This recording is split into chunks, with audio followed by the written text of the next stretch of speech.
ठीक है, तो ये पार्ट 2 है। कल हमने क्या किया था, स्पीकिंग एंड राइटिंग। ठीक है, एक तरह से आपको ओवरव्यू मिल जाता है कि हमने एंड डेज में क्या करना है। एक तो सारी चीज आपने सीख ही ली है ना। तो अब थोड़ा सा देख लेते हैं क्या करना है। Part 2 listening. ठीक है, हर चीज को प्रॉपर टाइमिंग देनी बहुत ज्यादा जरूरी है। समराइज स्पोकन टेक्स्ट, मैंने कुछ 4 जो इम्पोर्टेंट एरियाज हैं लिसनिंग के टास्क हैं उनको ऊपर लिखा है, फिर 4 को एक क्लब किया है। समराइज स्पोकन टेक्स्ट आपको डेली प्रैक्टिस करना है 2 to 3। ठीक है, क्योंकि लिसनिंग और राइटिंग के लिए बहुत इंपॉर्टेंट टास्क है ये। और इसके टिप्स एंड ट्रिक्स आप बिल्कुल सिंपली देख लो, करवाए हुए हैं आपको, टेम्पलेट आपको प्रोवाइड किया हुआ है। Make sure you right 50 to 70 words. ठीक है, और बच्चे समराइज स्पोकन टेक्स्ट को रिटन समराइज टेक्स्ट से बहुत कंफ्यूज कर देते हैं और उनको लगता है कि एक ही सेंटेंस लिखना है। इसमें आप कंफ्यूज तो नहीं होते, इसमें आपको पता है ना कि अलग अलग 5 सेंटेंसेस लिखने हैं। हाँ, इसमें हम फुल स्टॉप लगा सकते हैं आफ्टर एवरी सेंटेंस। या spelling and grammar should be correctly. Basically इसमें जो भी आपका राइटिंग का एरिया होगा, राइटिंग टास्क होगा, either summarise spoken test, writing essay, ये समरी, लिसनिंग समरी, तो सब में स्पेलिंग्स आपने चेक करनी है, डबल चेक करने हैं। ग्रामर एक्यूरेट हो जाएगी अपने आप अगर आप सिंपल सेंटेंसेस लिखोगे। और आपको नोट्स वही सेम रिटन लेक्चर जैसे क्लियरली लेने हैं और ट्राई टू टेक की phrases rather than just taking key words. I would specifically mention here just take key phrases. इससे आपकी समरी के अच्छा स्कोर आएगा। ओके, और जब आप बिल्कुल लिख लें, आप लगे 65-66 वर्ड हो गए हैं, प्रूफ रीडिंग के लिए टाइम जरूर स्पेयर करें। इसमें आपको मिलते हैं, you get 10 minutes to finish। 10 minutes क्योंकि ये वैसे भी ये जो टाइम है कैरी फॉरवर्ड तो होता नहीं कि अगर मैं इसमें से 5 मिनट बता लूँ तो अगले मुझे टास्क मिल जाएगा। 10 मिनट एक समरी के लिए ही मिले होते हैं। So just pay attention here and just do it properly. ठीक है, कोई रश नहीं, रिलैक्स करके करना है। फिर सेकंड जो इम्पोर्टेंट है, सीक्वेंस ऐसे नहीं आता। सीक्वेंस तो पता ही आपको डिफरेंट वे से आता है, जब आप मॉक टेस्ट करोगे आपको पता लग जाएगा। फिल इन द ब्लैंक्स, ये इंपॉर्टेंट मैं इसलिए बोलती हूँ क्योंकि आपको ये 2 to 3 आते हैं एग्जाम में। ठीक है, और गैप्स मान लो उसमें से आपको आ जाते हैं 8 अराउंड 12 गैप्स आ गए, तो उस एक सही स्पेलिंग के 1 नंबर है। तो हाउ मच देखो marks it carries marks for we can say for writing as well as for listening. ठीक है, फ्रेंड्स इट हैज। सो आपको क्या करना है, इसमें कोई ज्यादा देखें कोई रूल तो है नहीं, बड़े ध्यान से सुने। आपको ना यहाँ पे ये तो ठीक है कि मेमोराइज तो करने हैं जो रिपीट होते हैं वर्ड, और स्पेलिंग भी डिफिकल्ट वर्ड के जो लिख करने की टेक्निक है ना, वो मैं आपको बताती हूँ। Keep your I on screen and move cursor.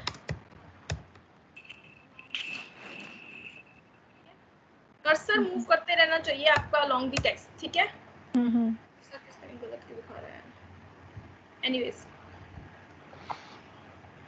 सही है कर्सर की स्पेलिंग? नहीं, कर्सर यहाँ पे भी है, सही है ये देखो।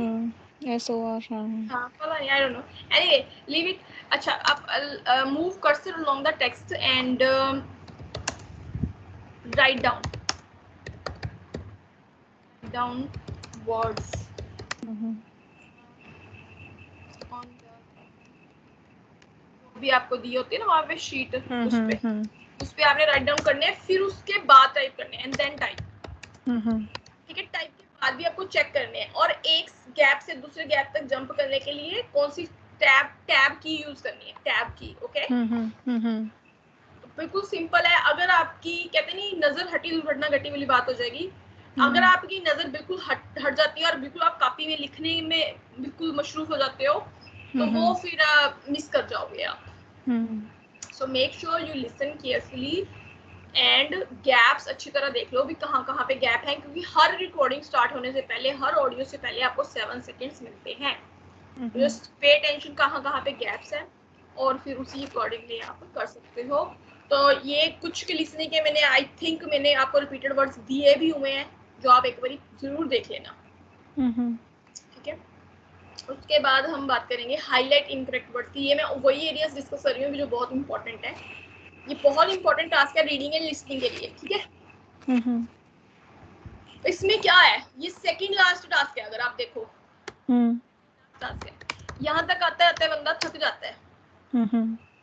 इसमें जब आपको बस कंट्रोल करना है अपनी नर्व्स पे और कंसंट्रेशन ही की है, आपको सिर्फ कर्सर ही मूव करना है long while listening the audio, ठीक है। और जहाँ पे वो गलत बोलता है वहां पे क्लिक करना है। इसमें आपको पता है नेगेटिव मार्किंग है, बताया था आपने। हाँ, तो गलत नहीं लगाना। So pay attention to similar words such as distraction, attraction, है ना, reduction, reduction, तो ऐसे कई बार similar words होते हैं, तो उनको आप ध्यान से सुनना है आप लोगों ने। ठीक हो गया। उसके बाद ये the most important task for listening, ये क्या है, राइट फ्रॉम डिक्टेशन। इसका क्या है, देखो इसकी मैं क्लास लूंगी डेफिनेटली, जो इम्पोर्टेंट वन है 19, वो मैं एक बारी में ऑडियो चलाऊंगी और आप लोग मुझे लिख के भेजोगे, ठीक है। वो करनी बहुत ज्यादा इम्पोर्टेंट है, एक क्लास उसकी लिंक लूंगी मैं। बट बेसिकली मैं इसमें आपको एक टिप बताती हूँ। बच्चे क्या करते हैं, फटाफट से सुनते हैं और they just start writing initials. In many cases this technique doesn't work. So what I advise you guys, listen carefully and speak it twice. Loud बोलो या अपने माइंड में बोल लो, फिर अपनी नोटबुक पे लिख लो जो दी होती है, and then type, ठीक है, and then write and type. अब मैं सुनती हूँ तभी माइंड में अपना बोल लेती हूँ, मेमोरी जैसे करती हूँ, तो फिर मैं लिख लेती हूँ। कुछ बच्चे वो बोलते हैं, मतलब एक एक सिंगल वर्ड लिखते हैं, फिर उसका वो भूल जाते हैं। नहीं, भूल जाते हैं कि वो फिर मतलब वही हो जाता है कि जंबल हो जाते हैं वर्ड्स आगे के पीछे पीछे। exactly. एक बार आप ये टेक्निक करके देखो, you will feel the difference कि भाई मैं बोल रही हूँ, फिर आपको लगेगा कि जब उन्होंने कुछ बोला मैं बोल रही हूँ, आपको पता चल जाएगा कि क्या मिस हो रहा है। आप अगर ईच स्पेलिंग अगर आपका करेक्ट है तो हर स्पेलिंग आपको एक स्कोर है। तो यहाँ से आप आराम से 35 to 40 स्कोर ग्रैब कर सकते हो listening as well as writing. अब जो मनप्रीत है उसका बेचारे का एक राइट फ्रॉम डिक्टेशन तो मैस अप हुआ है, जिसकी वजह से उसका राइटिंग और लिसनिंग का उसको 76 रह गया, अदरवाइज उसके 8 ईच आ गए थे। क्या क्वेश्चन छूट गया उसका? ये राइट फ्रॉम डिक्टेशन एक मैस हो गया पूरा। ओके। हाँ जी। तो don't forget to keep first letter capital and full stop in the end, ये आपको पता ही है, ठीक है। ये चीज एक सेंटेंस होता है। और आपको ये भी पता होना चाहिए कि मंथ के नेम, ठीक है, पता है ना, वीक डेज, कोई फेस्टिवल वगैरह, कैपिटल होना चाहिए। तो ये थे कुछ इंपॉर्टेंट टास्क फॉर लिसनिंग।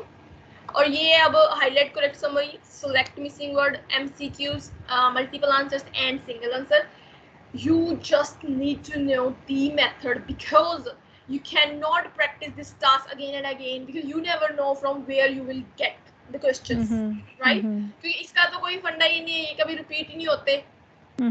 तो ऐसे ही अपनी एनर्जी वेस्ट करना कि प्रैक्टिस करते रहे, कई बच्चे इस पे प्रैक्टिस करते रहते हैं। तो मैं हमेशा ये कहूँगी कि आप सिर्फ मेथड अच्छा सीख लें जो मैंने आपको सिखाया है, और सिर्फ आपको एक वीक में 1 घंटा देना है सिर्फ इन टास्क को, सो दैट कि आपको पता रहे कि हाँ भाई ये वाला मेथड वर्क कर रहा है या कुछ कमी पेशी है। आपने क्लियर कर लो कंसेप्ट्स को and you are good to go. आपने खुद मेरे साथ प्रैक्टिस की है और आपको पता है कि आपका कोई क्वेश्चन गलत नहीं जाता।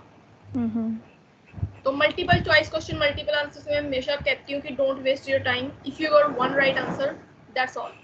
क्योंकि इसमें क्या है, नेगेटिव रिस्क है, नेगेटिव मार्किंग है। हाँ, और हाईलाइट करेक्ट समरी इंपॉर्टेंट है, नो डाउट। ये रीडिंग के लिए भी इंपॉर्टेंट है, यहाँ से 4 से 6 नंबर आ सकते हैं आपके रीडिंग में, ठीक है। सिलेक्ट मिसिंग वर्ड और ये एमसीक्यू मल्टीपल, ये इसके सारे लिसनिंग में ही जाते हैं बस। क्लियर है ये चीज? ठीक है, आगे बढ़ेंगे रीडिंग की तरफ। Reading and writing, fill in the blanks. Writing जैसे कि नाम से पता चला तो इसका राइटिंग में स्कोर जाएगा 20 to 22। और reading, fill in the blanks जो आपको पता है ड्रैग एंड ड्रॉप वाले होते हैं, 4 ऑप्शन होते हैं, 4 या 5 नीचे ऑप्शंस होते हैं। तो ये बहुत बहुत इंपॉर्टेंट है रीडिंग में, ठीक है। आपको डेली प्रैक्टिस करनी है। अगर आप एग्जाम के लिए जा रहे हो तो 40 to 45 मिनट्स के लिए। इसमें टिप्स एंड ट्रिक्स यही है, मैंने आपको सारी ग्रामर समझाई हुई है, ग्रामर कैसे रोल प्ले करती है। 30 to 40%, अगर आप 30% रेशियो रख लो आप इसकी, 30% रख लो रेशो आप इसकी, कि 30% आपकी ग्रामर रोल प्ले करती है, कोलोकेशन करती है 30%। 40% कॉन्टेक्स्ट। अगर आपको कॉन्टेक्स्ट ही समझ आ गया कि लिखा क्या हुआ है और हमने क्या करना है, यू नो, तो बस फिर तो बात ही बन गई ना। फिर तो आपको सारा ही समझ आ जाएगा, फिर तो कोई टेंशन की वाली बात नहीं, फिर तो ग्रामर सब ऐसा ही होता है। ये 100% रूल अगर आप लगा देते हो, अगर आपको ग्रामर अच्छी से आती है, collocation means two words go together, context understanding हो जाता है, आपको पूरा पैराग्राफ ही समझ आ जाता है कि क्या बात हो रही है, फिर तो सारा ही सॉल्व है। कुछ बच्चे यहाँ पे गलती ये करते हैं कि they just try to memorize vocabulary. Vocabulary मैं कहूँगी कि लीस्ट रोल प्ले करती है फिल इन द ब्लैंक्स में, क्योंकि वोकैबुलरी तो इतनी ज्यादा आप लर्न थोड़ी कर सकते हो, नहीं कर सकते, वो तो नॉलेज जितनी है उतनी ही उतनी रहेगी। अंडरस्टैंडिंग को बढ़ाओ तो आपका ये वाला एरिया कवर हो जाएगा अच्छे से, पर प्रैक्टिस डेली जरूर करनी चाहिए आपको, ठीक है। अब मैं आपको बताती हूँ, वो बता रही थी मुझे मन पे थी, बहुत सारे क्वेश्चंस उसको फिल इन द ब्लैंक्स इसी में से आते हैं एपी में। तो एपी का जो है सिलेबस एटलीस्ट ट्वाइस आप कर लो। अब तो आपको छुट्टियां ही हैं। अब छुट्टियां हैं। हाँ, बस फिर आराम से रिलैक्स होके ना बड़े शांति से करो और जस्ट गेट 8 ईच और 9 ईच। ये मेरा मेन एम है, फोकस है मेरा। I am trying my best और मुझे अब की बार लेना है, मतलब स्कोर करना है। मैं फेड अप हो चुकी हूँ अभी इससे ना, तो नहीं आ जाएगा, आप अच्छे से करोगे आ जाएगा। बस वहां पे आता है। मेरी मिस्टेक कहाँ होती है वही नहीं समझ में आता, क्योंकि मुझे ये नहीं है कि मुझे ये चीज नहीं समझ में आ रही है। आई नो, मतलब step by step I know everything, सब कुछ समझ में आता है कि इंग्लिश लैंग्वेज का भी इशू नहीं है, वोकैबुलरी भी ठीक है। मैं आपको बताती हूँ आपका इशू क्या था। अब आप यकीन नहीं मानोगे, आज जो आपने तीनों ऐसे लिखे हैं वो एक पैटर्न में लिखे हैं। अब तक जो कुछ भी आप लिख के भेजे थे, हर बार कोई नया एक्सपेरिमेंट हो रहा होता था एसएसबी, डोंट माइंड प्लीज। तो क्या है, until unless you follow one pattern, तो आप वहां पे जाके गलतियां करोगे ही करोगे। देखते हैं, भी उम्मीद है मुझे भी। अब नहीं करना ना, अगर जैसे आपने आज मुझे 3 एसेज सिर्फ एक ही पैटर्न में लिख के भेजे, तो फॉलो वन पैटर्न ना, क्या प्रॉब्लम है, वही करो फिर। नहीं पेपर में जाके एक्सपेरिमेंट करने का तो कोई मतलब नहीं बनता। हाँ।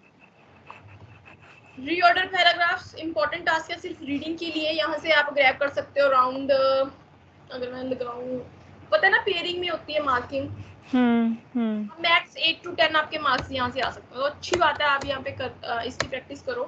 आपको मैंने एक लिंक दिया था, इफ यू रिमेंबर। हाँ शायद दिया था आपने। उसमें 142 रीऑर्डर पैराग्राफ्स हैं। That's a very very important ones. Repeat होते हैं पेपर में। मुझे नहीं लगता कि आपने अब तक करे होंगे।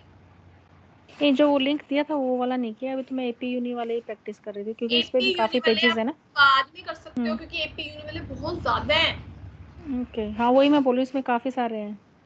तो आप एक बारी वो कर लेते तो फिर आप अगर टाइम बचता तो एपी वाले आप प्रैक्टिस कर लेते, पहले वो करने जरूरी थे। चलो आज वो स्टार्ट कर देते हैं। आज पहले मैं मॉक टेस्ट दूंगी, फिर उसके बाद कल से वो स्टार्ट कर लूंगी। उसके प्रिंट निकलवा लेना।